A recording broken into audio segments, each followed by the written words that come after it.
Hi guys, this is Nadia Hilker. I'm playing Magna on The Walking Dead, and you guys are listening to The Walking Dead Talk Through. I hope you guys enjoy this podcast, and I'm sending you all my love. Bye! Hello, my name is Cassie McClincy. I play Lydia on The Walking Dead, and you're listening to The Walking Dead Talk Through. Yeah! Hey there guys, I'm Callan McAuliffe and you're listening to The Walking Dead Talk Through on Talk Through Media. Hey, I'm Lindsley Register and I play Lara on The Walking Dead. You're listening to The Walking Dead Talk Through on Talk Through Media. Hey, this is Ross Marquand and you're listening to The Walking Dead Talk Through. Awesome.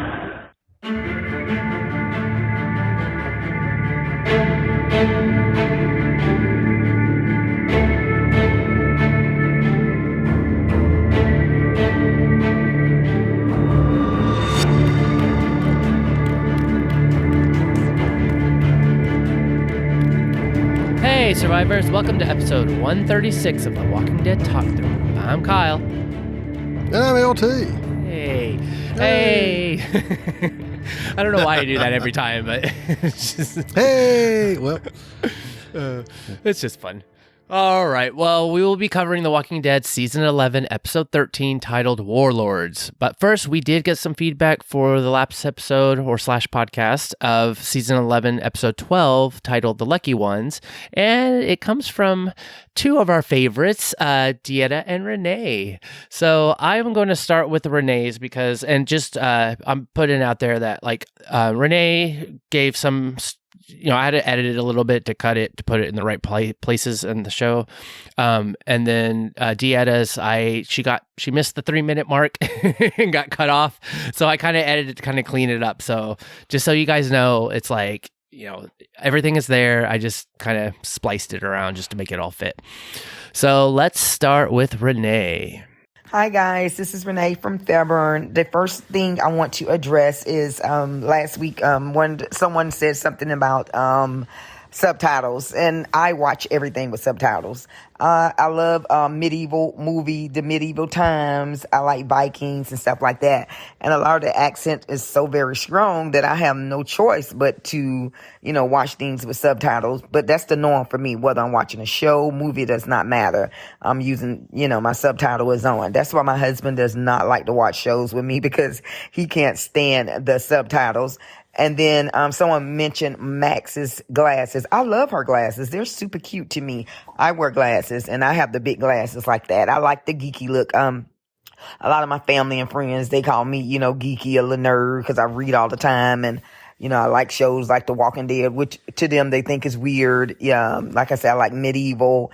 I like stuff like that. And so, yeah, I love that look. Thank you, Renee, for your awesome feedback as always. Like I said before, she started going into like stuff about this week's episode, so I edited it down or just kind of cut it. So that's why it kind of was a hard stop. But as always, Renee, keep sending on your feedback, your voicemails. We love it. I just subtitles or the captions or whatever. Like I can't watch the shows and do this without that, because half the time I don't hear like half the stuff they say. All right, well, thank you, Renee. And next then will come Dieta. Hi guys, this is Dieta calling from Detroit with a little bit of feedback from the feedback. So I was calling regarding the last episode that you guys just finished taping. I was listening to. So first and foremost, I want to say hey to everybody. And so I was calling back just to say about the feedback. So the person that you guys were trying to figure out her name, that's Diane. She's from the Kingdom. She was one of King Ezekiel's soldiers, along with gosh, I can't think of nobody's name today. What's his name? Oh gosh, the one that Jerry. Everybody loves Jerry. But yeah, Diane was there, and she was also in the scene with them at the during the flood when they were trying to fight off the walkers. It was Diane, Lydia, and Rosita, I believe, at the house that were trying to, keep the walkers at bay, from coming upstairs with everybody. So I just wanted to follow up on that comment about the hospital. I understand what you guys were saying about how, people may have to wait or have to have a tab or whatever.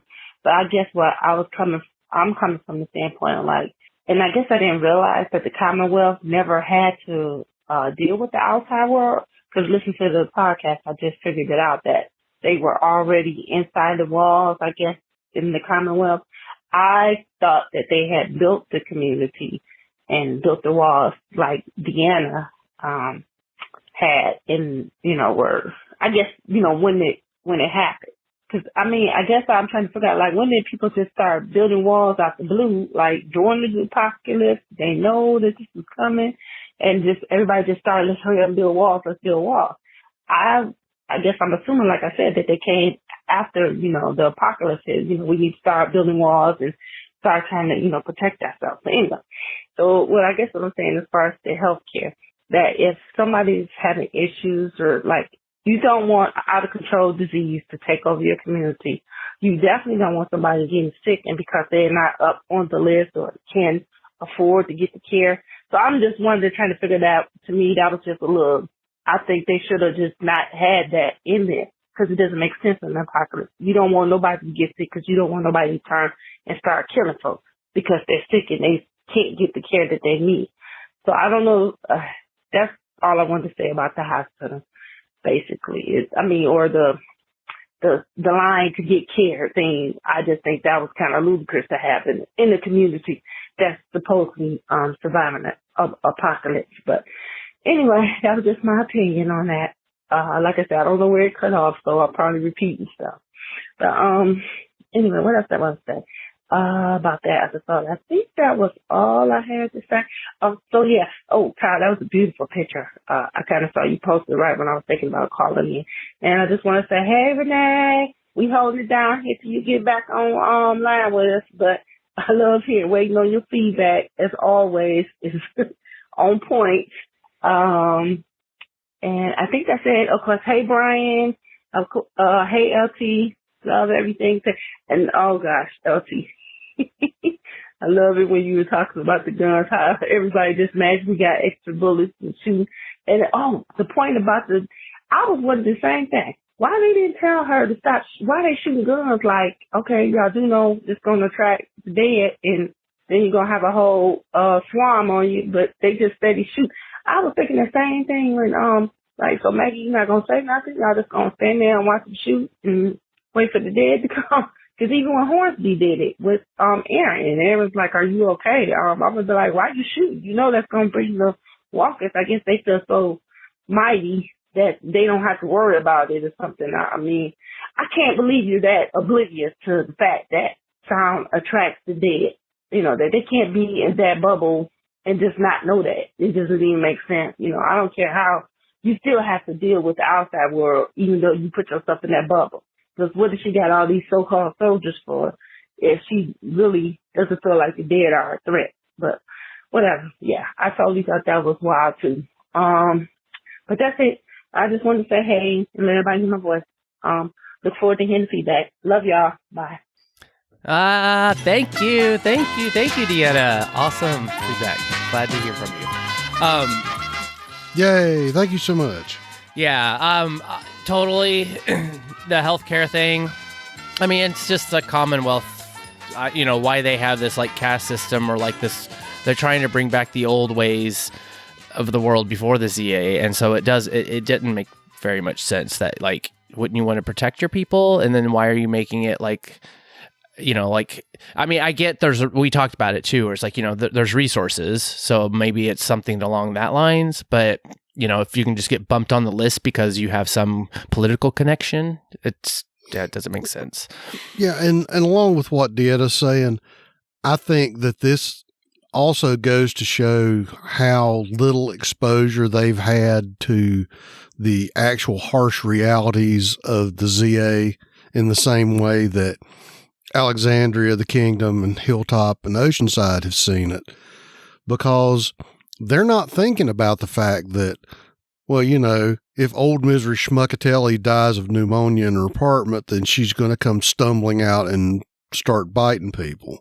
Right. Because I think whenever they did bunker up, and again, we haven't found out, but I don't think they've had the same experience as everyone else has had. I think they've been very insulated from the turning process and how, your walkers will show up and people die under normal, natural type circumstances, but then they don't have the process in place to make sure they don't go stumbling out into the larger community.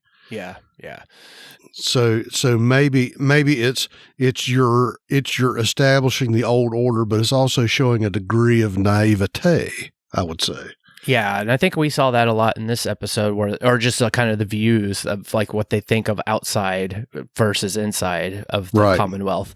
But I did go back and like try to look up because I don't know comic book wise, but if there's any more information, but like from the Walking Dead like .fandom, I was like looking for the Commonwealth, and so it's like I think what's known is just like during the outbreak, it was like the Commonwealth original members, like they arrived at this area in Ohio, like seeking safety and, to get away. And I guess the Milton family was there and they're like, highly influential politically. And they somehow managed some kind of like little area and built walls. And so from there, they've just been expanding and they we don't know much more than that, but it seems like there was something already kind of like, oh, let's just do this. And they had the resources and just basically walled themselves up and, were able to kind of push the brunt of the apocalypse away and live in this relative safety, which means they're much more naive to like the the horrors that we've seen for like 12 years on this show. Right. So, but anyways, so maybe they'll give us a little more info on the show or not, but the guns, of course, I feel exactly the same way, where it was like there was like not a blink in Maggie's eyes when we have seen where it's like no. I mean, they're fighting with swords and like makeshift. Yeah, they were down. Yeah, they were down to swords, spears, axes, arrows, and bows because they didn't have bullets. And now all of a sudden we're back to everybody has guns. Right. And plenty of bullets.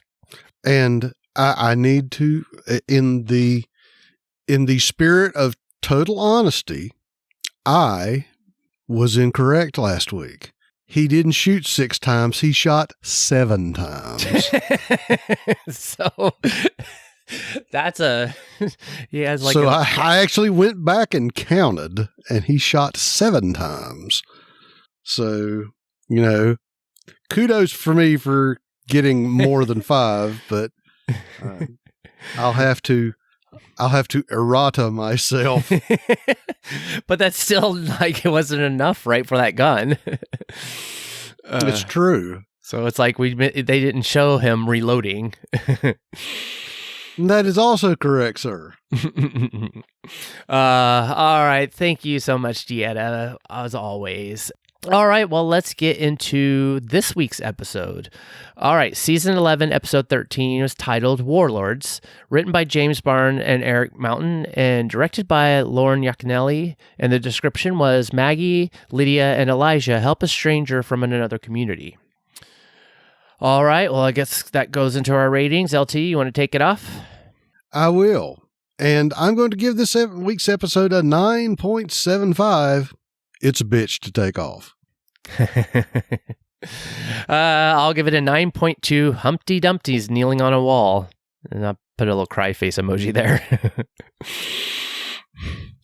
Ow. Yeah.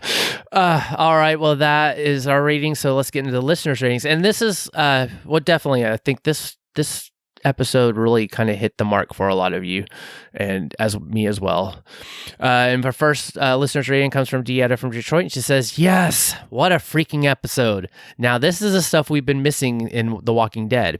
I rate this episode 9 out of 10. Yes, we finally get to the nitty gritty. Yes. Glenn from Toronto says 8 out of 10 clenched butt cheeks. Always takes the ones that I want to use. I wrote that in my notes and then I saw Glennis's comment. So good one, Glennis. And Renee from Atlanta gave this a 10 out of 10. Woo! Man, if I could give this episode a 20, I would, because that's how good it was. Thumbs up, thumbs up. Okay. Someone liked it. Yeah, she liked it. Emma from the UK says, okay, bit of a different feel this week. Not sure what to make of it. I'd give it a 7 out of 10, full of surprises. And Alma from Sacramento said, wow, this episode had a few jaw-dropping moments. I rated it at an 8.5. I admit, at first going into this episode, I was like, eye roll. Oh, great, here's another ominous community. But the twist had me mind blown. And there you go. Yep. All right, well, thank you, listeners, for your ratings. And that will take us into our awesome sauce. All right, our first awesome sauce comes from Dieta from Detroit, and she says, this episode finally got that old Walking Dead feeling back. Like, I'm literally dancing in my living room after that episode. And she had dancing emojis. Gabriel and Aaron back together again. Exclamation point. Glenn from Toronto says, excellent stealth kills done by Negan's colleague in saving Gabriel. I think casted as Annie, and Maggie, Elijah, and Lydia coming from opposite direction in the building, taking down a Commonwealth soldier silently. Yep. And Emma from the UK says, Commonwealth zombies. Aaron using his metal arm to good effect. Wow. Yes. Okay, Renee from Atlanta says, every dang thing about this episode was good, and man, I hate to say this, but I was even happy to see Negan. I roll. Even though his girlfriend's hair looks a mess.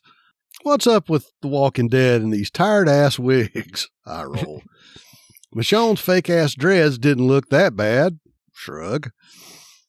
Father Gabriel was looking and acting like a real pastor up there on that pulpit, but it didn't take him long to become Call Me Gabriel again, and I love it. Baby, don't mess with Call Me Gabriel. And I think that's a hug. He told that batshit crazy Carlson, this is how it's going to go, and he took off his clerical collar, and I think that was very disrespectful for batshit crazy Carlson to call his clerical collar a part of his costume. Bad face. I love badass Call Me Gabriel. Flex. Maggie called it when it came to the Commonwealth, and even the leader Ian of the new community knew not to ever trust new people, because he's like, there's always a wolf in sheep's clothing. That's why I really don't understand Diane leaving last week and Lydia this week talking about how they're going to the Commonwealth. Eye rolls. Seriously, after everything they've been through, they can't pick up on bad vibes, and unlike you guys, I believe Pamela knows exactly what's going on. She may not know all the sort of details, but she knows everything is not peaches and cream. She just goes along with the get along because she's living good, so she really doesn't care as long as she gets what she wants. Which sounds like what's going on with a lot of people in the present. They know things are not right, but they accept it as long as they can keep living good. Damn the po folks. If I was in The Walking Dead, I would not want to go back to that mess. I don't care how much ice cream they have. I would rather deal with the zombies. Shrug.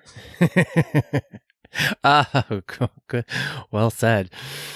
All right, next is Alma from Sacramento, and she said, did you all recognize the leader of the River People? Michael Bean. How did they get Kyle Reese here? LOL, I really thought this guy was going to last for a while, and that he was a sinister villain, especially after his shelf of heads. Then all hell breaks loose. Yeah. He didn't live long. Guest appearance. Negan's reappearance, party emoji, and mind-blown emoji was totally not expected this either. Did you guys see this coming? I know I'm forgetting something, but I'm sure y'all will catch it, what I did not mention. Thank you, Alma. Yes, I didn't see it. I mean, as far as I was expecting, it was like Negan left, and just based on the comics, he goes off and lives happily ever after. And well, he didn't get too far, but no, and he kind of, I guess, I don't know if he joined this group or he just came, like, what's the deal? He was just hanging out. Yeah, he was just passing through, hanging out. All right. Well, thank you everyone for your awesome sauce. So let's go into ours. I felt like I've had everybody had basically the same stuff that I said, so I didn't really have anything to add, but I see you do. Oh, yes, I do. And the first thing I'd like to say is I'd like to go ahead and gloat for being right. It's like, go me. I called it. Yes, Lance Hornsby, Mr. Covert Operations Chief. We've already seen that he's been doing a lot of stuff behind the scenes, but this is like I would say almost more than I had even imagined that he's up to. And so, of course, here we go into the next thing. They have Mr. CIA operative who obviously specialized in wet work. And he's being all Mr. Friendly and Mr., do you feel it? Do you feel those adrenaline and that dopamine? We're meeting new people. And I'm going, and after I watched it again, I said, we're meeting new people and we're going to kill them. Just when they had that scene in Hornsby's office and he was doing I don't do that anymore.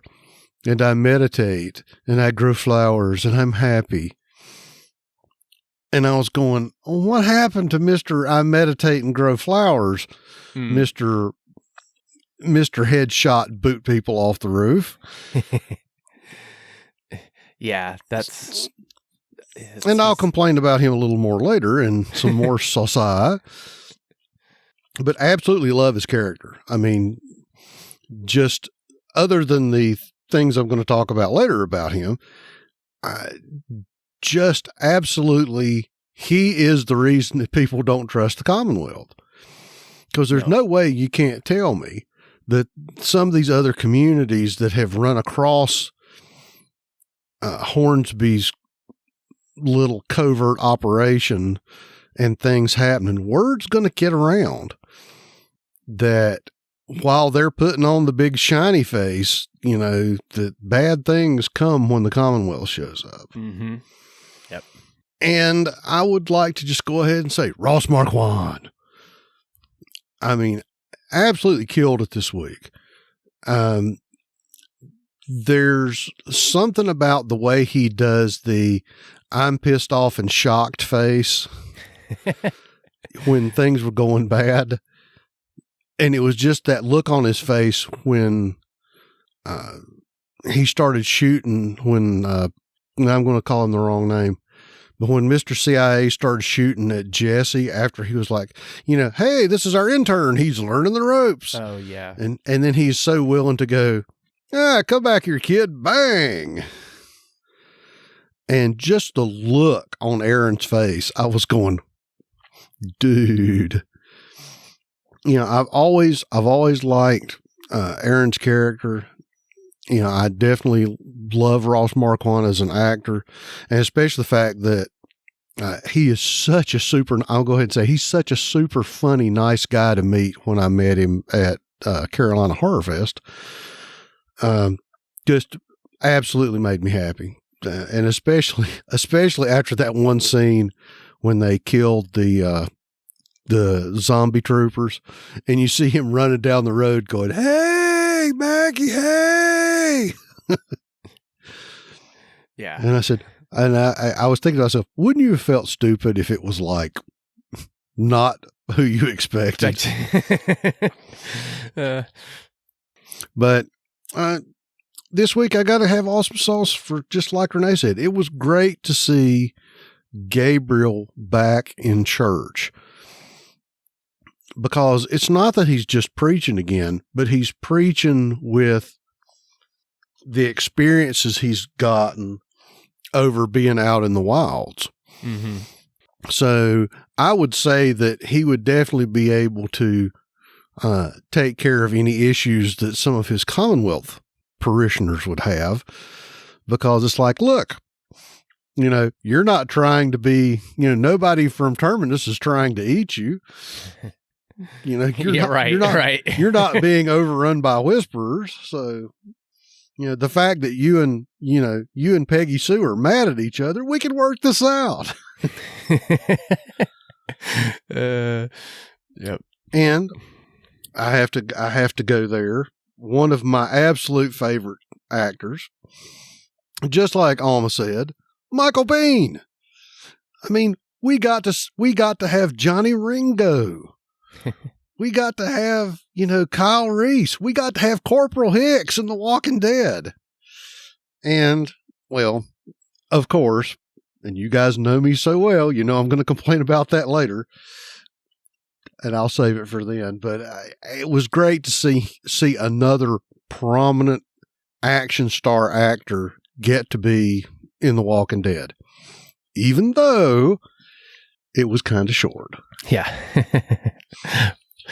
And just like I said on the first one, after I was gloating about being right, I think the pieces are starting to fall into place on what Hornsby's up to. And I'm still going to contend that maybe Pamela has a notion of what he's up to, but I don't think she knows the full breadth and scope of it, because, and I say this because she strikes me as the morally upright, self-righteous type. Mm-hmm. That I think that if she knew just how dirty he was playing, she would give him the bootaroo. Or something. Yeah, she would do something, because I don't see all the stuff she's doing. Because after the conversation she had with Maggie, I don't see her as one of those people that's, putting on the big smiley face and then realizing that all this, undercover subterfuge wet work is going on her behalf. Right. I don't see her as that kind of character. I think that she would be, very upset. And that's why Hornsby is so worried about keeping things quiet. Because you remember, he said, well, we could get more soldiers and we could do this, but Pamela would start asking questions. Right. Exactly. And that to me is a linchpin point.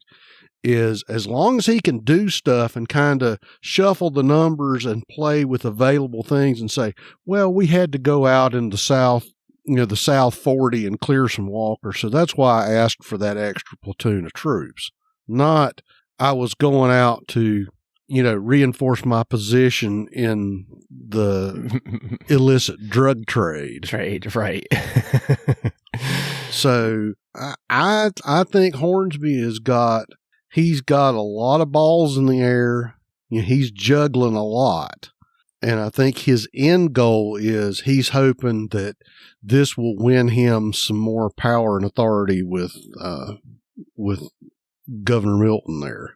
Yeah. Yep. No, for sure. And it's just kind of like, to what end? I mean, it seems like he has kind of it's like he wants to have some control of these so-called territories outside the kingdom, that I think is a perfect end. He's seeing himself as being, to go with your analogy, he's seeing him getting set up as like the governor of Gaul, mm-hmm. or, the governor of Britannia or something, that he's made all this stuff happen. So he's going to pull his little disparate places together and say, look, Pamela, I can run all of these people that are giving us all of these things if you just appoint me, mm-hmm. governor of the Reaches or whatever. Yeah. Yep. And then she'll be like in kind of a, in a spot where she's like, she almost can't refuse, because, he'll have more power, right. And she'll want to be like, I still want to keep mine. Yeah. It's mm-hmm. interesting. And I see, cause I don't know. I think the plot twist would be if he suddenly decided that he wanted to take over, that he wanted to be the big kahuna. But we'll just have to see, because I think, I don't know how far, how far his avarice is going right now. Right. We don't know. Well, we don't know how much his reach is at this point with like the other communities, or like who else is he dealing with. We just know that there's like the drug people that are like giving medicine to the hospital. Like he's made deals with some of these outside communities, but we've only seen the one. Yeah, we've only seen a very small sliver of it. And I think that also plays into why he was trying so hard to get Maggie on board. Yeah. Because I think Aaron was a pragmatist. Aaron was going, I don't necessarily agree with you 100%, but I want to make this deal because we need your stuff. And I think that he's willing to swallow the bitter medicine for what he's going to get out of it. And I think that with the experience that Maggie's had in other communities, in her post-departure road trip with Georgie Meridian experience, I think she's going, the price that we'll have to pay for this is not worth what we're going to get out of it. I think that's kind of why she's taken the position she's taken. She's looking at it at when the bill comes due, and it will come due, is it going to be something that I can't stomach to give up? And I think that's why she is doing what she's doing. Yep, I agree for sure. And remember the subtext to that is apparently they think Maggie is important enough and has enough sway that's why they were courting her so hard. Yeah, I mean that it's not to say that Aaron is not as big a boss as Maggie is, but I think that they're looking at how much gravitas it would give them, aka Hornsby, if Maggie kind of went along. Yeah, no, for sure. I mean, they see her as they already know, especially when they're speaking to Oceanside, just that it's like she still has like power and influence, and that's somebody they need to win over if they're going to get the rest of them. So it's not happening. All right. Yeah. I just, like I said, everybody kind of took a lot of the awesome sauces because, really this episode was very Aaron and Ross, Aaron and Gabriel centered. Yep. And the acting and the tenseness and just the action, it was a very, very, very good episode. So yeah, it was. Yep. All right. Well, let's go into our weak sauce. You're worthless and weak. All right, our first week sauce comes from Renee from Atlanta, and she said, I did not understand how Negan and Anne was not seen, but Jesse was. Thinking face. It's because Jesse was wearing white, and Negan was wearing his stealth hoodie. Yeah. And then in her email, there was a number 2, but there was nothing there. So I don't know if that was a typo. So sorry, Renee. It was just, there was nothing there. So I'm not sure if that was on purpose. So if we missed something, just let us know. Emma from the UK says, I know Walking Dead is all about the threat from other humans rather than walkers, but it seems a while since we've had any real walker threat. Would like a bit more of that. And I concur. Yep, they've been talked about or mentioned. Well, I guess not really. They've been propagandized with that that news story of that Mercer and all his people took over a swarm to protect the Commonwealth. But yeah, we haven't seen how the Commonwealth really would react to like a big threat. We haven't seen any big Rick in the RV. Yeah. kind of herds, any fill up the gravel pit sort of herds. Yeah. No, and this actually is kind of a nice little point that Maggie said to Lydia when they were in the car. It's like she was saying, it's like they have not been tested in 10 years. And it's like, do you want to be there when they are? And it's kind of like, well, yeah, they haven't had one of their walls fall, and then their soldiers like aren't there to protect them. To like, what happens when a swarm or herd comes barreling through? Yes. What happens when Bob the ice cream man and Joe the baker have to take up arms and defend their city? Yeah. So I wonder if we'll even see that. I don't know. All right. Well, thank you, Emma. That was the rest of our listeners' week saw. So let's go into ours. Do you want to just go first? Well, I'm gonna sag off of yours when you do it. But, okay.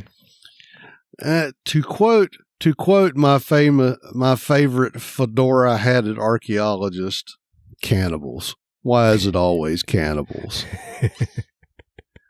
I mean, are there that many people left that cannibalism is such a thing?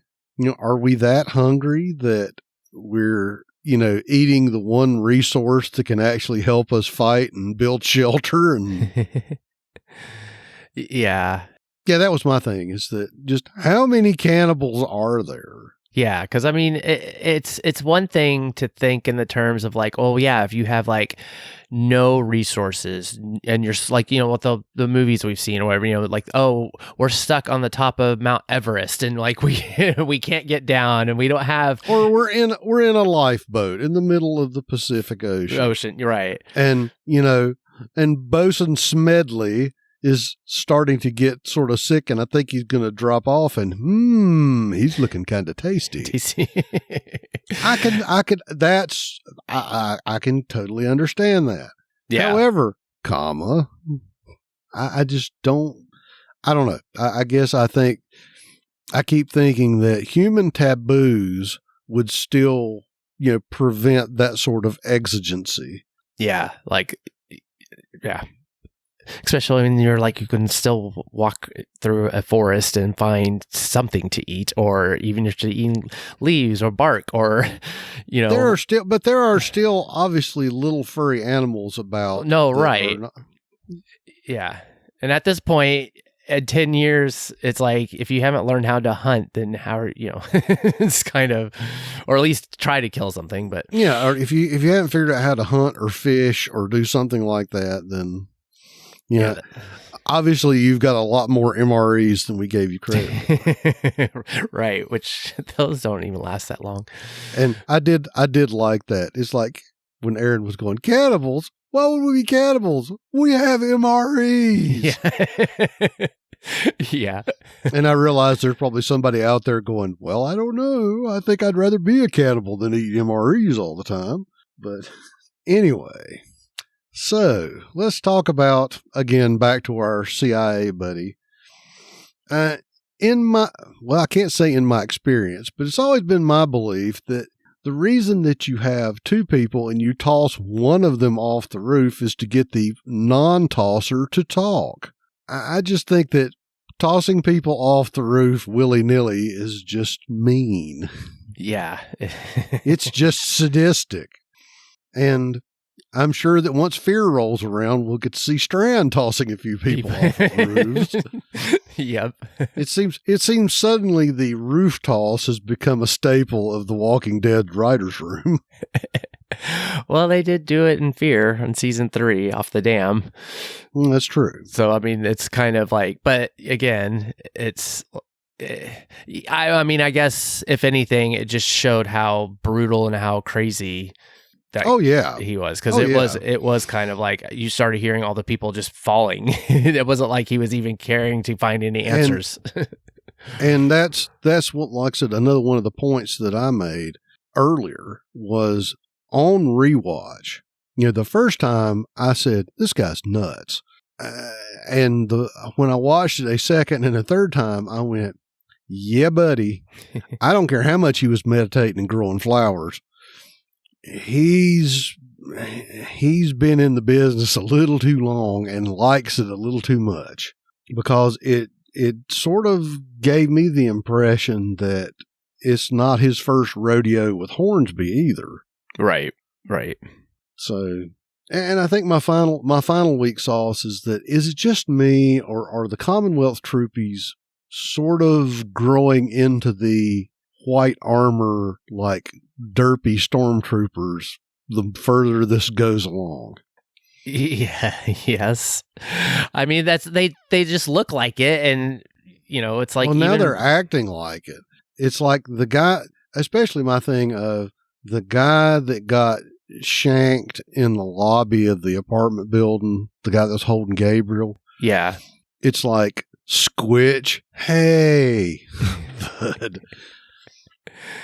it just seems like that they, for lack of a better term, this is what happens when you play your first-person shooter on easy mode. That the bad guys just kind of stand there going, hey, we're getting shot at. We should hide. I'm just going to stand here and not move. I said, just really not impressed with the quality of the troopies anymore.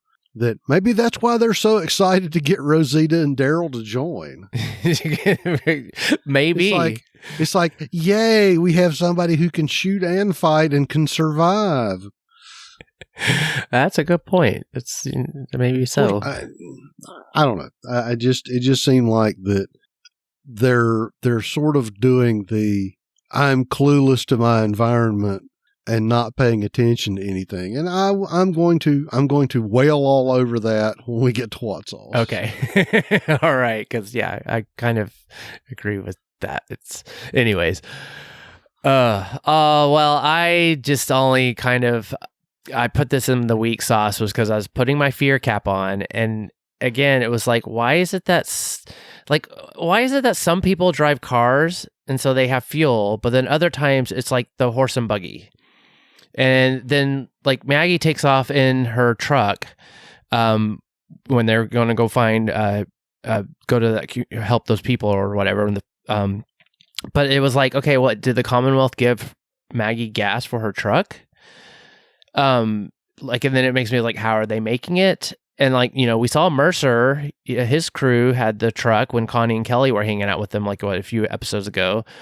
Mm-hmm. So it's like, okay, well, who gets these and who doesn't? It's like, even when Pamela Milton, was going on her little tour, she was in a, horse and buggy, which then again, it's like, well, that was a really long distance. So, it's like, I'm just like, where's this tank town? This seems... Well, they are near Pennsylvania. And if you remember your history, Pennsylvania was where the first oil rush in America was. Well, right. But still, it's like, this is a very limited supply.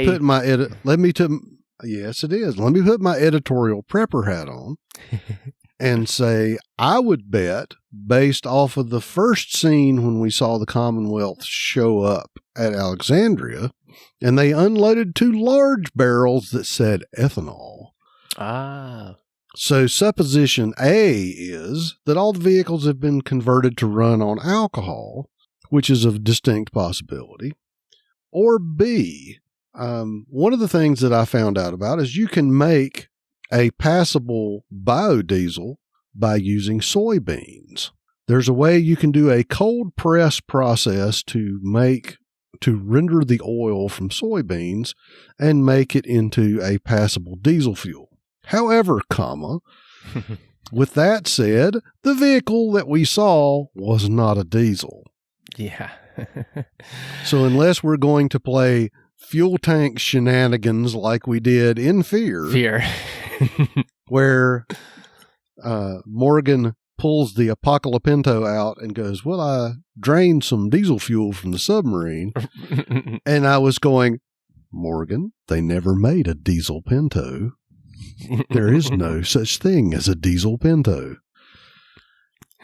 Oh, so this could just be, it's air quotes, gas. Yes. It makes cars run.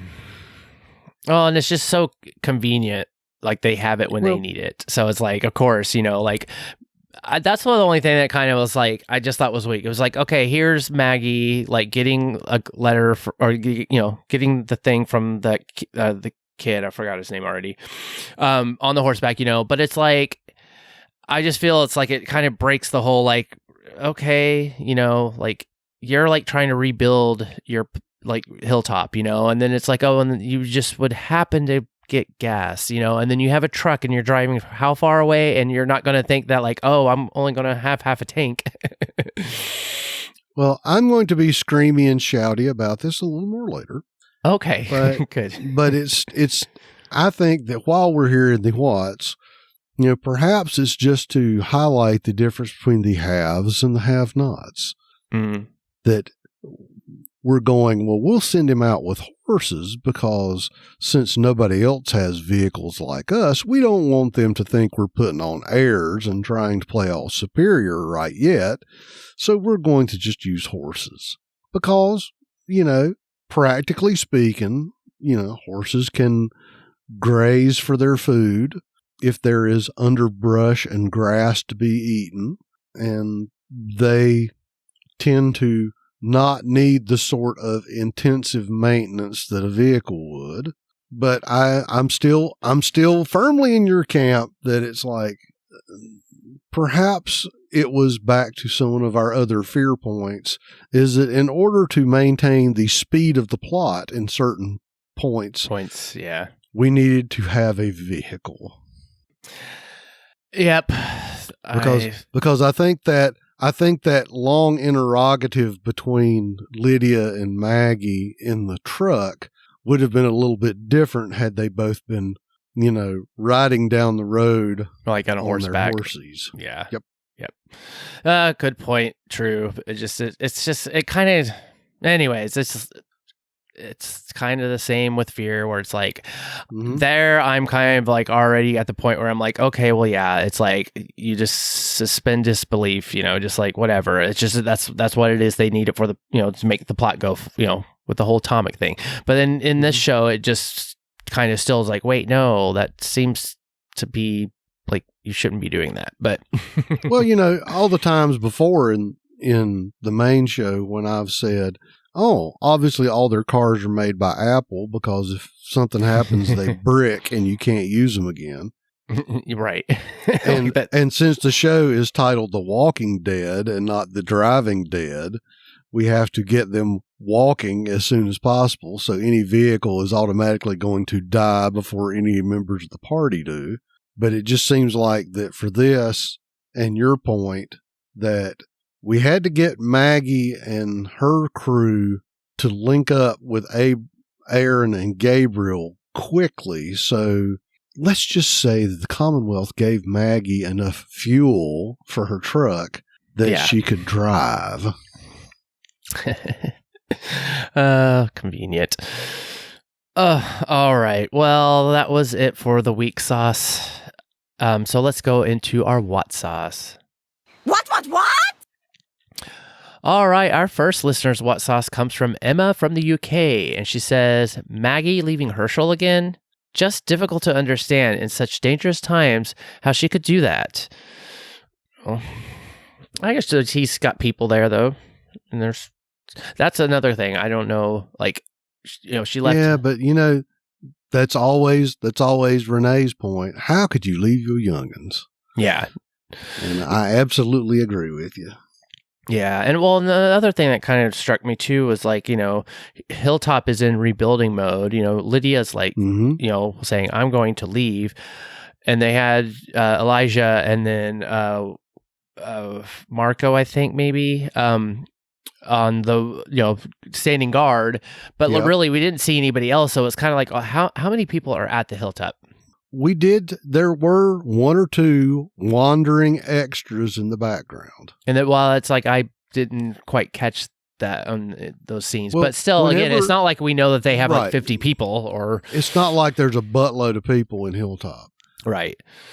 That there was the one rando when Maggie was hugging Herschel, you could see the guy walking across from right to left in the background. Okay, so they have 3 people. And I wasn't going to say, obviously, the key grip was looking for his gaffer's tape. Well, I guess that's one person that can watch Herschel. But then I don't know how Maggie would bring him along when they're going on this dangerous mission. And there you go. To me, it would be more of a liability to have your small defenseless child. That's almost getting into Spider-Man territory. Yeah.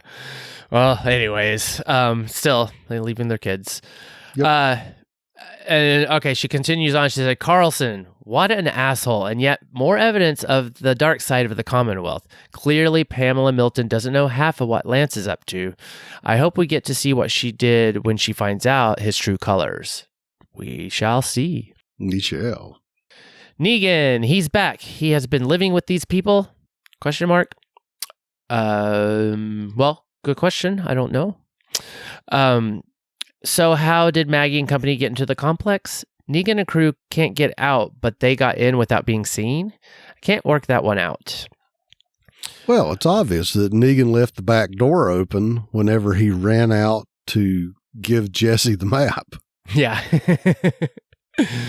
Well, yeah, I thought there was something where, with the map that, there was like another entrance or something, but I mean, I guess, well, Negan was also there with April or whoever, I'm not sure whoever that, the woman that he's with, Anne.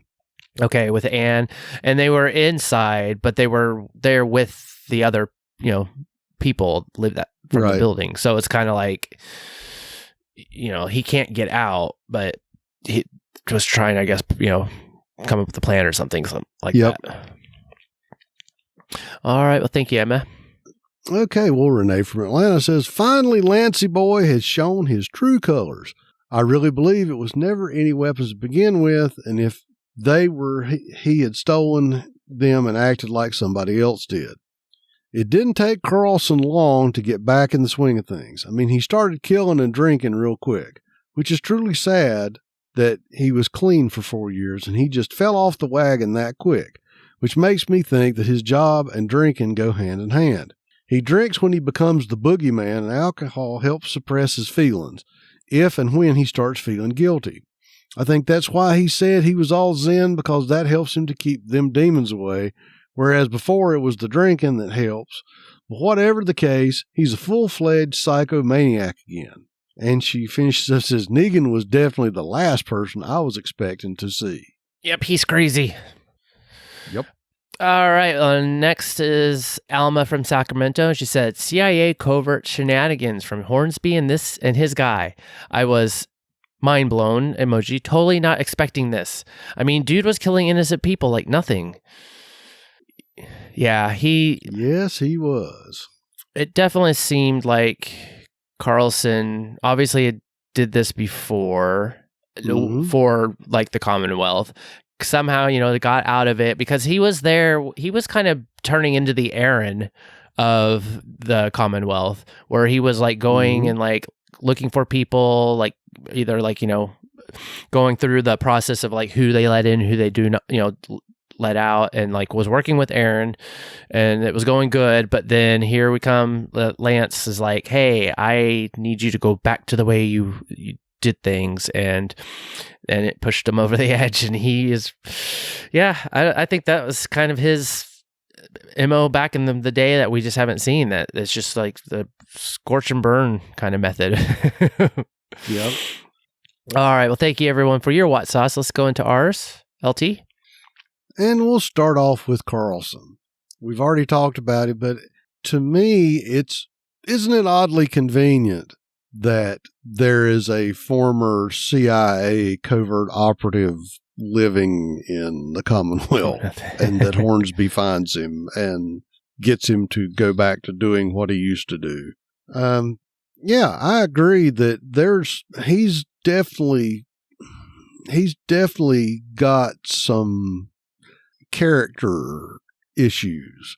Part of me wants to say that maybe he's just that way all the time, and the Zen and the other stuff is just his way of putting on a normal face for everybody else.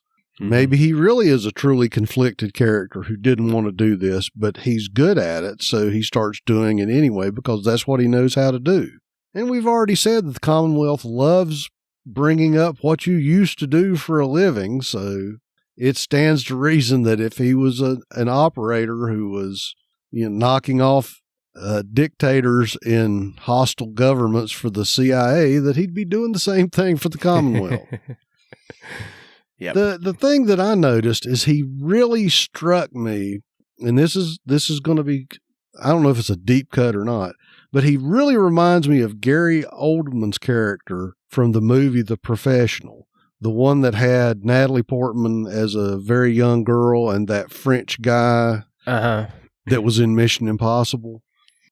If you've never seen The Professional, it's an interesting movie, but definitely I can see Carlson being like that, because the Gary Oldman character was, I want to say he was like a DEA or an FBI guy, but he really was like a wet work assassin more so than a government agent kind of thing. And he had some moments where he could be really lucid and then he would just be utterly batshit crazy. So that was one of the things I noticed there later in the episode that I'm going, yeah, I see parallels.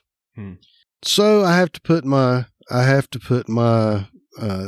my tactical army hat on and go, okay, so you've shot the head of the bad guys and you have theoretically secured the bottom floor of the building. Well, obviously you haven't secured the bottom floor of the building, or people wouldn't be able to sneak up and shank your troops while they're guarding prisoners. They wouldn't be able to ingress and egress the building at will. So back to my stormtrooper argument, they did a piss poor job of searching and securing the bottom floor of that building.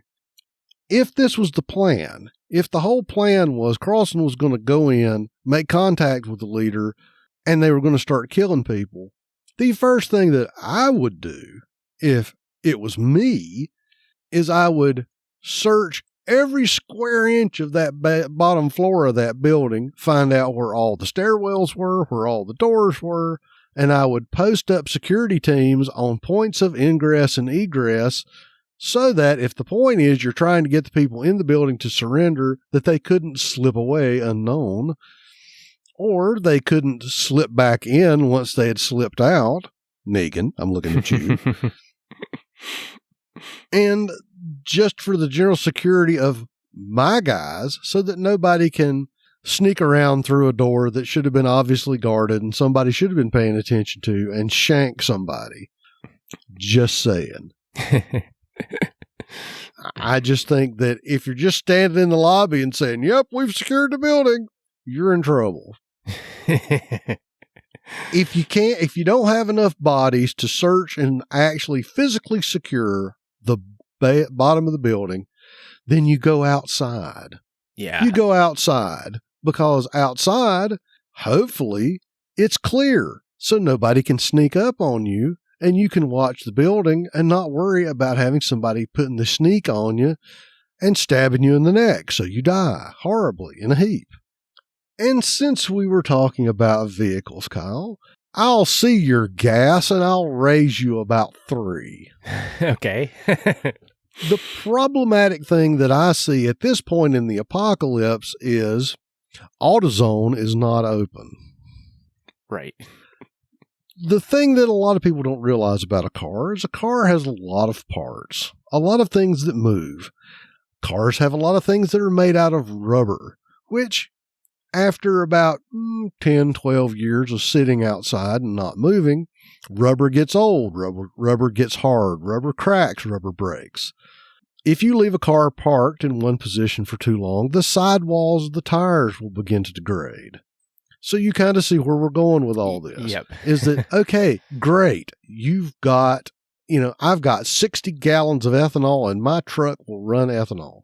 Okay. You still got to have antifreeze. You still got to have heater hoses that won't burst. You've got to have tires that'll work. You have to have brake lines that are not been compromised. You have to have brake fluid inside of those brake lines. You have to have oil. There's there's a lot of things that go into making sure cars run. And since there are no more parts, you're going to assume that you have to use used parts if new parts are not available. And who's to say that the used parts are not any better than the old parts that you already had on the vehicle? Right.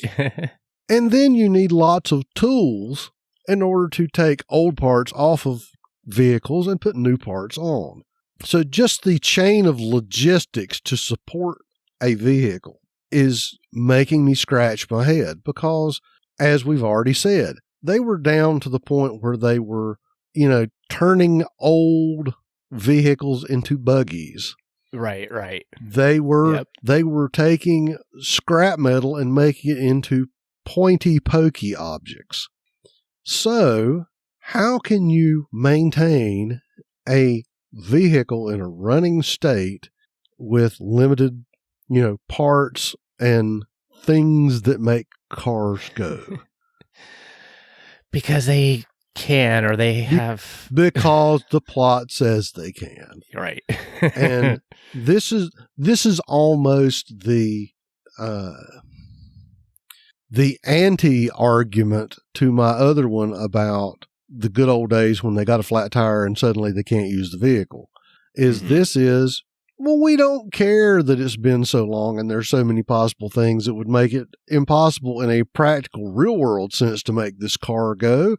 No, we need this truck to run because it's going to advance the plot.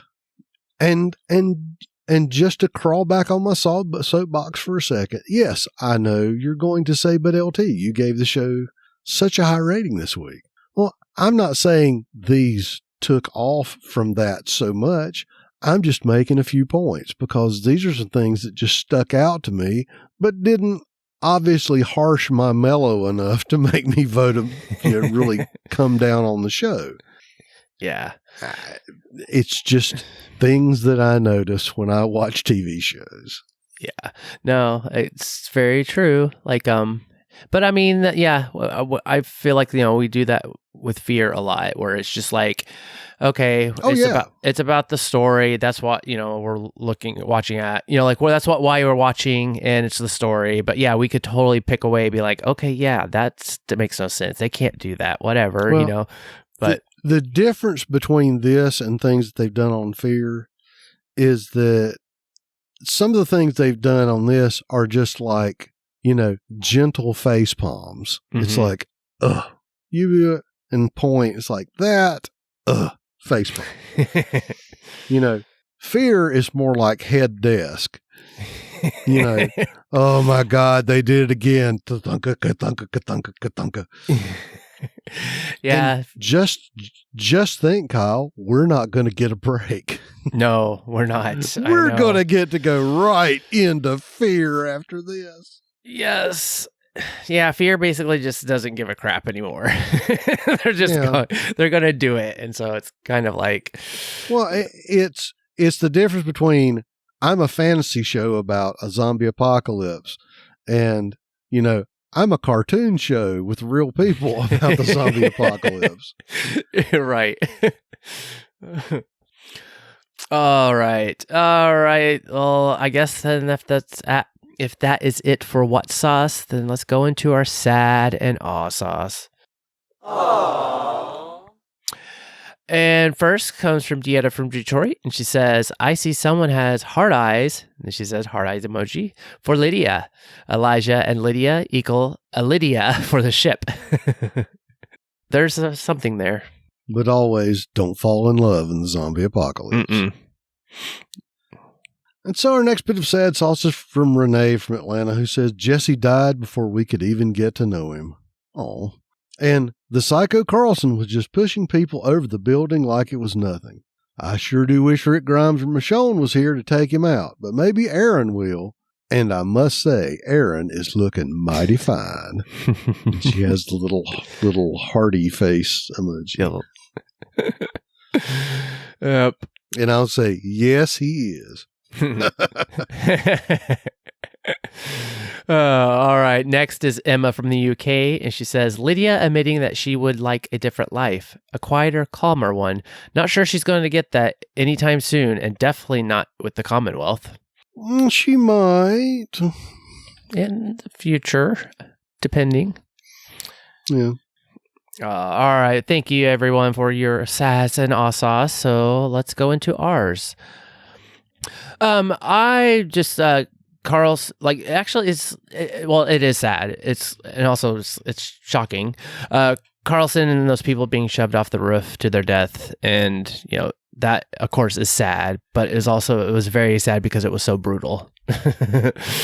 Like I think a lot of this part of this episode, why it was like so good and so just like all the emotions that were on all of it at every point, it was like, but just seeing that was very yeah, it was just sad because it's just like, man, it's like there was like this whole like Aaron and Gabriel were so like just not shocked, but just basically it's like everything that they had thought and are trying to like, okay, we're doing this and we're gonna like not be like do it carefully and like protect us and protect people, and thinking that they were going to try to get out of there, and then it was just like snap, and then Carlson's just like, nope, I'm just going to kill everyone. And so it was just seeing that last part at the end was just it was sad.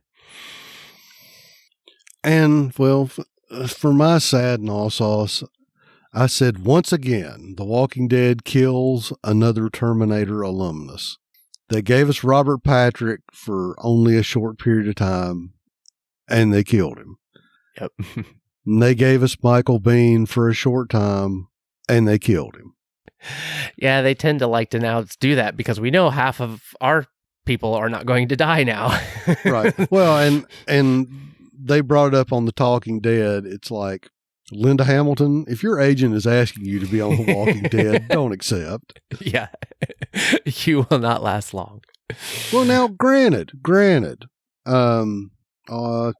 Nick Stahl, another Terminator alumnus, actually lasted several episodes in Fear. Yeah, that's true. Which is yet again another Terminator alumnus. But yet, he died as well. So, I love to see my franchises crossover, but come on, guys. More than one episode. Yeah, like give them some kind of legs. Yeah, because it was like just probably like what 6 minutes of screen time. Maybe it was.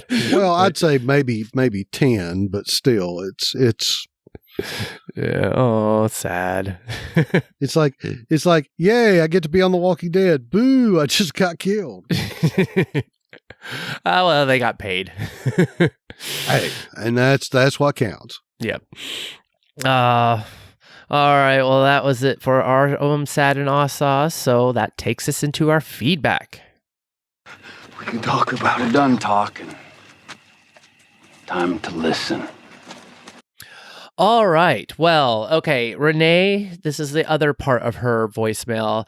I was going to play it later because it was like she was actually making comments about the spinoff that we talked about last week. But I got to go ahead and just put it here because she does say some of the same stuff in her written feedback. So let's just take it away.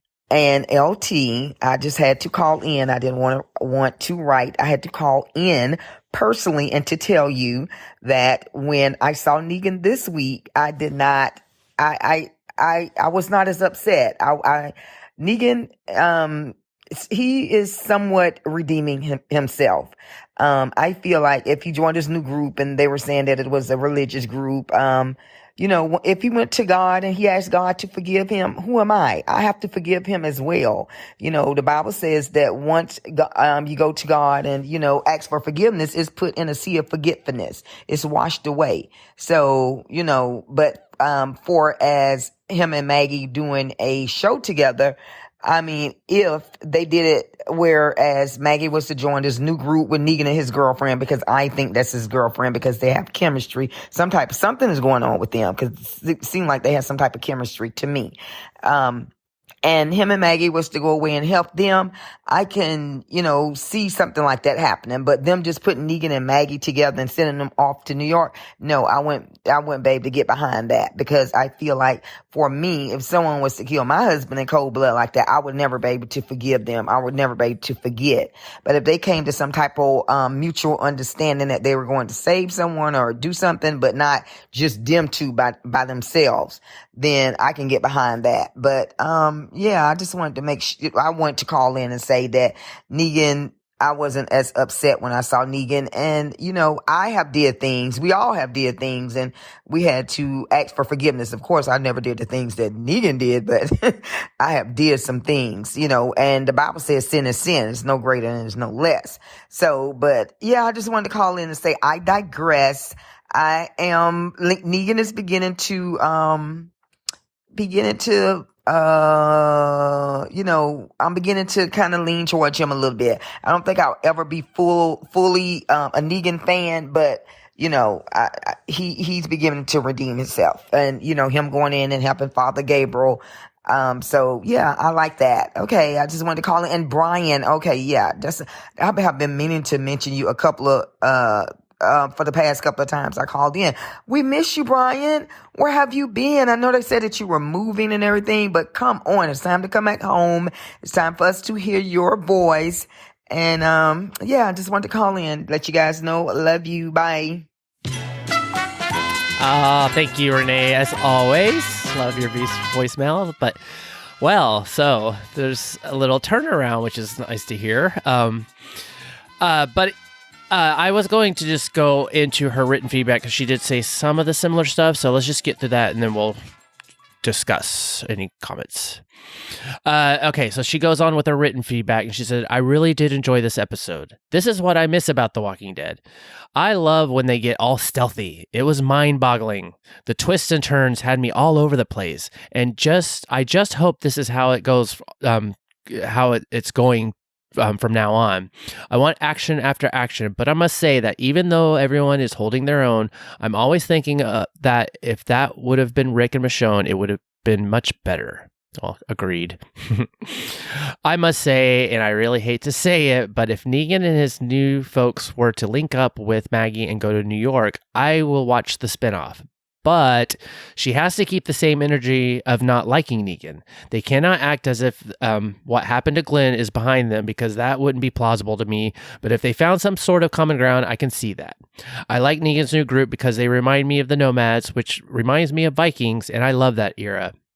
I don't like Negan, but he's beginning to redeem himself a little. Just a little. Like, was that shock face thing? LOL. Yep. I love Father Gabriel's point about when they were out there, they didn't care about who or what they were. They all were just trying to survive. As soon as they get back to normal, everyone starts clicking up again, and I hate that. I wish we lived in a world where we all could just be comfortable with each other, regardless of our color of our skin, or sexual orientation, or our tax bracket, etc. I truly try to step out of my comfort zone every day and try to connect with people from all different walks of life. I truly love everyone. Heart emoji, heart emoji, heart emoji. We love you too, Renee. It's always fun to have you on the all your comments and your voicemails. So definitely, yep. And can't wait till Lent so that you can get back to the Facebook group. We miss you there. Okay, well, we've got feedback from Dieta from Detroit. She goes, well, looks like the truth about the Commonwealth has come to light. Hornsby is going to be the cause of the Commonwealth falling. He is into some underhanded, shady stuff, and Pam is none the wiser. This will ultimately cost her the Commonwealth. Leave it to good old Hornsby to use someone's past life to his advantage. Carlson is a former CIA operative, now a crazy lunatic on the loose. Can't wait till our people put him down. Carlson is throwing people off the roof and is clueless. He was sent to Riverbend under false pretenses. Hornsby is running out time. Maggie's team is coming for Carlson. Wonder if he will find out Hornsby has just played him before he dies. Gabriel with the classic line, why would we raid this place? It's a total shithole. Aaron says you think we're cannibals? Felt like old times with those two. She says Negan is back. I knew he hadn't gone far, just found another group up the road called Riverbend. And she has some rolling on the floor laughing emojis. Overall, this is a way better episode than previous ones. We are finally starting to get some traction with this. And I agree. Yes, I would definitely like it if they keep this up. I know it's going to slow down. We'll have those episodes, but it's just, they're definitely doing great. All right. Well, thank you, Dieta. And next is Emma from the UK. And she says, so Maggie's instincts were right not to trust the Commonwealth. This season is really getting good. Yep. And I agree. And so we have feedback from Glennis from Toronto. She starts off, Gabriel preaching in the church in the Commonwealth reminds me of echoes of Four Walls and a Roof in Season 5, Episode 3, when the cannibals were slaughtered by the survivors and Gabriel grappling with his face and refusing to help Sasha and conquer in Season 5, Episode 16, in the Alexandria Church when he'd left the gate open after his aborted suicide attempt.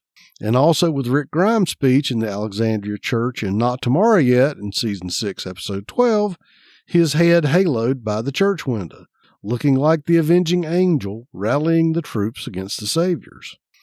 So, Gabriel and Negan are reunited in another entrapped building, though Gabriel doesn't need a pair of those shitting pants this time around. How far he's come to badassery. Indeed. Is Lance Hornsby planning a coup? Why is he stockpiling arms? And who really took those guns? Was it Maggie? Was it the Commonwealth Rebels? Or was it the CRM or another shadow group out there? Is the CRM slowly being brought on again to The Walking Dead? Rick, come on. I don't think Lance Hornsby is really so cut up about the Commonwealth soldiers that were murdered escorting the guns. So what's with the intimidation brandy finger testing that Toby Carlson did with Lance Hornsby's drink? I thought Lance was the madman last episode and the big baddie, but he hasn't got anything on that ex-CIA fella. Lance doesn't want to get his hands dirty, but on the other hand, Toby Carlson has no such qualms. Ian, the head of Riverbend, rather a nice sounding community name for that ugly block of a building, with his collection of heads of the ex-living compared to the governor with the heads of the turned living. Walkers all nicely displayed. Toby Carlson seems to have a similar vicious murderer streak to the governor. I sense a showdown between Lance and Colby at some point down the road. Did Ian of Riverbend come in contact with the Terminus cannibals at some point? You know, both Gareth's group and the original occupiers that they managed to oust? Could be. Is Colby's ruthless pushing those people off the roof? Aaron or Gabriel can't reason with a guy like that. A close call for Aaron with Toby's gun being out of bullets. Mm-hmm. Aaron and Gabriel are getting lots of screen time. Doesn't bode well for their longevity and survival. Now, that's true, because that's kind of one of those things, but yeah, unless they announce an Aaron and Gabriel spinoff. That's true. This episode was more like the old Walking Dead. Totally enjoyable episode. And the next episode is going to be the assault and hide and seek of Riverbend between the different groups of Carlson and the Commonwealth troops on one side, and Maggie, Elijah, Lydia, and Aaron and Negan, Gabriel, and the Riverbend folk on the other. Yes, for sure. Yeah, that's a good question. I mean, it's not like it's really, known, because I'm like, I'd have to go back and look. When I saw this comment, I meant to go look at it, but It's like where, because Lance did say something, or was it Aaron about like, oh, we're going to go check out this community on the edges of Virginia. And so it's like, okay, where edges of that? And then where was the Terminus in the relation to that? Because I know, they had to travel a bit from Terminus to get to Alexandria. I think Terminus was still like Georgia, South Carolina. Yeah, that's what I was kind of thinking too. So it's kind of like, okay, well, they're still, I don't know. You never know if there was some kind of a little connection. Well, you never knew. I mean, we could have had some wanderers off who followed the tracks north. Yeah, totally true. Or it could have been the people that were originally there and they got run out and set shop somewhere else. Well, and as far as screen time goes, I don't know if The Walking Dead has quite risen to the level of certain other franchises that I pay attention to, where anytime you get any significant character building or plot exposition related to a character, that means they're going to die. Right. However, we still have the T-Dog factor in effect. So I don't know. I think really and truly the only person that I think is probably going to die is I'm still not holding out much hope for King Ezekiel. Sorry, hate to say it, but yeah, there was just something about the expression that Corey Payton had when he was on Talking Dead a few weeks ago, when he kept saying, every time we get a new script, I got to check and see. It's like, yep, I survived. So, part of it was just him, but part of it, there's a little gallows humor in there that I'm kind of going, maybe he knows something. And of course, every time they have the guest list for The Walking Dead, Angela Kang, showrunner, Fred Schmaltz, superfan, and a special surprise guest. Because, it used to be every time you had a special surprise guest, it was going to be somebody is going to die. Right. It just so happens that the person that died this time was Michael Biehn. Yeah. Yeah. That's the thing that is kind of like where, we kind of already have, Negan and Maggie's characters are going to be just fine. Daryl and Carol, and it's kind of like we're at a point now where it seems like like people, the deaths that happen on the show are like not that shocking, like they're not main characters, they're not like no one's being ripped apart, it's kind of just like, oh, it's not like when we had Deanna die. Or God, what was her name? Was it Erica, the girl that got the arrow in the eye from Dwight? Oh, no, the doctor, medical chick.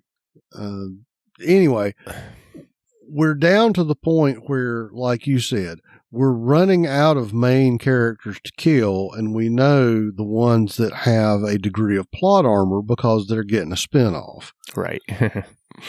So does that mean that anybody else is fair game? It's quite possible. But at this point, I would say that most of the main characters also have some sort of supporting plot thread that they need to finish. Right. Yeah. I don't think Eugene is going to die suddenly because there's still more things for him to do. I would be very happy if Sebastian dies a horrible, horrible, horrible death. Yes. I think that Mercer still has some plot to finish. I think Princess still has some plot to finish. I think that there's some capital in there for Rosita, but the further away you get from the core group, the more at chance they have of somebody dying. And since this is the last season, we know of the 4, they're not going to die theoretically unless we have a large time jump at the very end. But it wouldn't surprise me if we start seeing some people killed off before the actual close of business. Yeah. No, it's kind of, that's, yeah, well, I guess we'll just have to, obviously, we have to wait and see. I don't want to be overly sanguine about it and say they're all going to die, but I don't want to say, well, you've been on the show for 8 years and they're not going to kill you off after that long. And of course, we know how that works out. So. Oh, well. I think right now I am just in a very much let's see what they do next. Yeah. Nope. Agree. Totally. Because we've got, how many more episodes do we have of this block? Of this block, we have 3 more. We have 3 more. So whatever they do in these next 3 episodes, they're going to have whatever they have at the tail end to tidy up and finish off. So I'm expecting some sort of cliffhanger-y thing for the last episode. No, for sure. Oh, yeah. So we'll just have to see what we get in the next 3 weeks then. Yep. All right. Well, did you have anything else? That was the end of our listeners' feedback. And thank you, Glennis. As always, such great feedback. And thank you so much, all of our feedbackers. Mm-hmm. And no, I think I've already said everything I want to say for the time being. And same for me.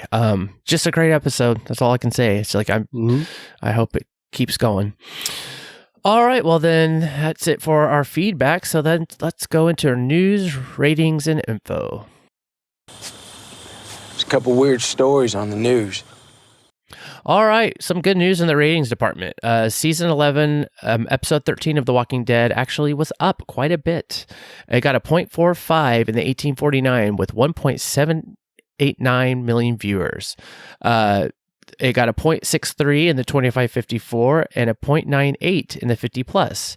So compared to, so it's everything jumped up great. So that is compared to the last week's episode, season 11, episode 12, which was a 0.38 in the 1849 with 1.582 million viewers, a 0.54 in the 25-54, and a 0.87 in the 50+. So it was up across the board. Yeah, which is good.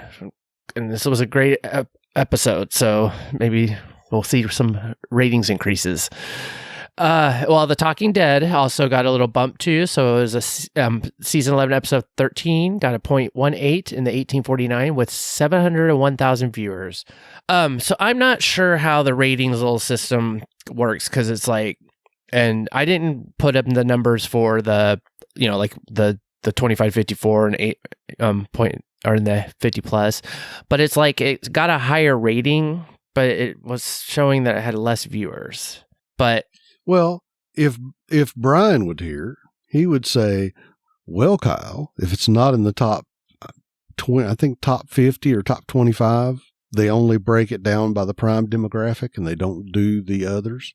Or, well, I mean, actually, I think it did. I just put it in there. But like the total overall viewers, I guess it's like that. Yeah, was the and number. I've asked that question. I've asked that question for as long as I've been on the podcast. That why is it that the rating number can be higher, but they show lower overall cumulative viewers? Yeah. There's some fuzzy math in there I don't understand. So. Yeah, or it's just whatever their demo that they're like is like they're pulling something from. But anyways, ratings across the board were up, so that is always good. And then The Talking Dead from last week got a 0.16 in the 1849 with 705,000 viewers. All right. Well, the Parrots pulled those up, and so actually, The Walking Dead stayed the same, stayed at the same number 8 this week with 44.3 times the demand of the average show. So that was up a little from last week. That was at 43 times the demand of the average show.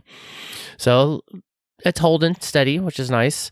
And of course, remaining at number 1 is SpongeBob SquarePants with 68.1 times, same as last week. And remaining at number 2 is Saturday Night Live with 60.8 times, down from 62 times last week. Number 3 is Euphoria, which actually went down a little bit, 50.1 times down from 57.2 from last week. But I thought this might be interesting because I actually don't know this show that well, but My Hero Academia was number 10 last week at 38.9 times, but is now replaced by Outlander at 41.7 times. So I don't know if that's a new show that came on or I don't know.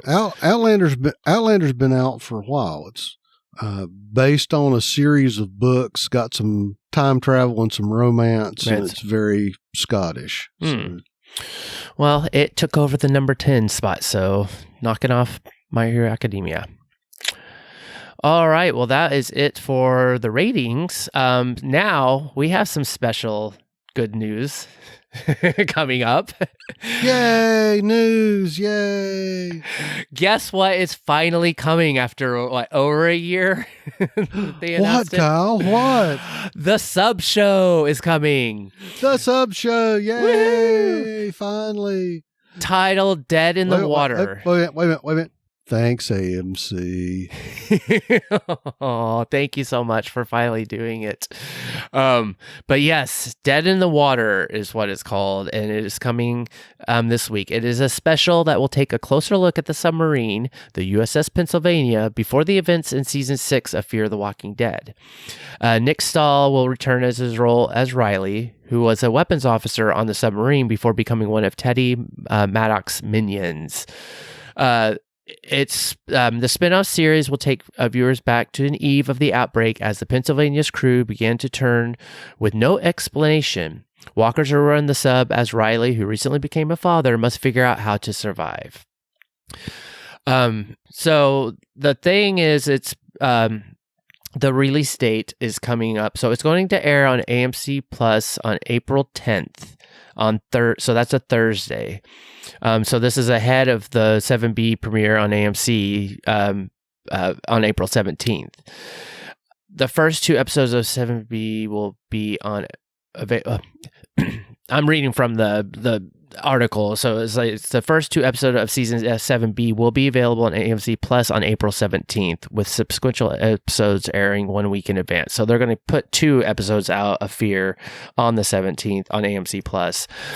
So you had mentioned this before, and actually it just kind of said it in the article, but I guess this is just an AMC Plus only. That's the impression that I'm getting. So I'm going, yay, we finally get the sub show. Boo. It's only on AMC Plus. So, but yeah, I'm wondering which is good for you, bad for me. For me.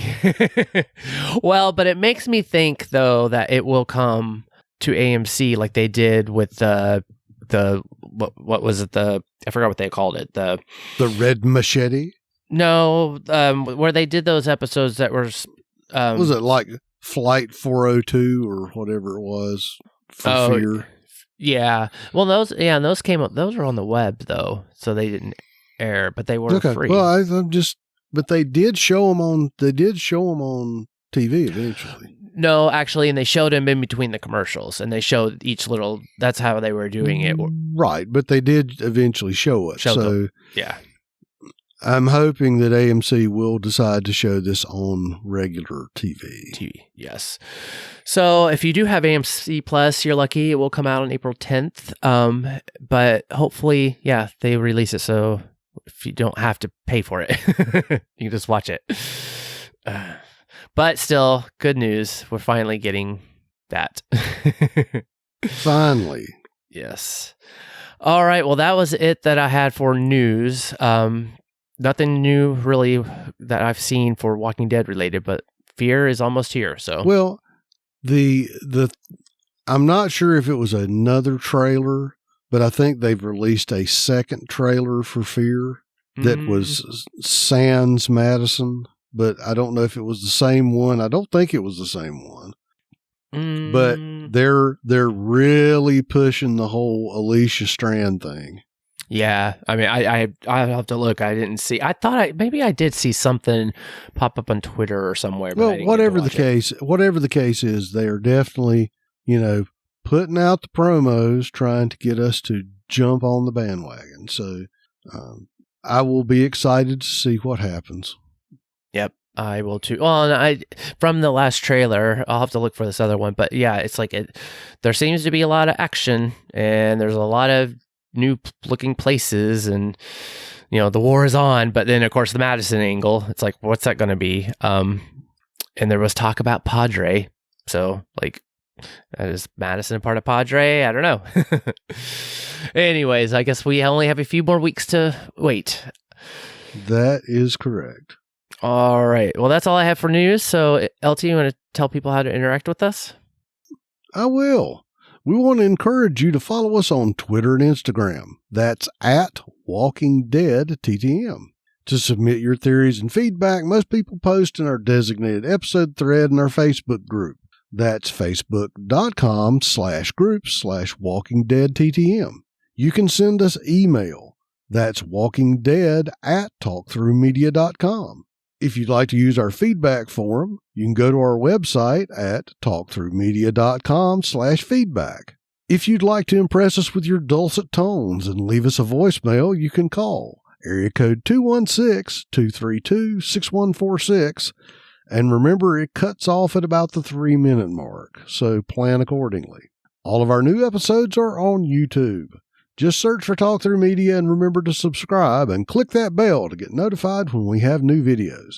Those videos go out first before the podcast does. To support us, like and review the Talk Through Media Facebook page, and you can find that at facebook.com/talkthroughmedia. And the best way you can support us is in our Patreon. And you can find that at patreon.com/walkingdeadtalkthrough. And we would like to thank our Patreon supporters, Clint McCollum, Renee Murray, Dieta Patterson, Lawrence Todd, the guy over there. Hello. And me, Kyle McAdams. That guy over there. And remember, Dieta, Clint, and Renee will be getting an early version of the episode this week. You can also subscribe to us in Apple Podcasts or your podcast client of choice. And while you're there, give us a rating or review. And you can also leave us a review at podchaser.com. And there you can actually rate individual episodes or the whole podcast. And as always, remember to share our posts on Facebook and Twitter when we post them, or tell a friend. Word of mouth is the best way to get us new listeners. So what else is going on the Talk Through Media Network? Brian and Ruthie are covering Star Trek Discovery, and they're also covering Picard. But some updates on that. Brian has made his move, and he told me is that they should be back next week. I think they still have 2 episodes of Discovery that they haven't published yet. The finale and the one before, and obviously Picard, that's going on already. But those things should start coming out. And as always, I mean, you can always go to StarTrekPicard.com or the Facebook group at facebook.com/group/Star Trek TTM podcasts with an S for more information. But shouldn't have to wait too much longer. And also they have a Patreon that you can support those podcasts with at patreon.com/Brian and Ruthie. All right, next week we get The Walking Dead, Season 11, Episode 14, titled The Rotten Core. After this episode, it's like, we get this. That sounds interesting. Written by Erik Mountain and James Barnes, and directed by Marcus Stokes. And the description from AMCplus.com is Maggie, Lydia, and Elijah help Aaron and Gabriel on a mission. Daryl and Rosita pull a heist. All right, so until next time, I'm Kyle. And I'm LT. And this is The Walking Dead Talk Through. Good night, everyone. Good night.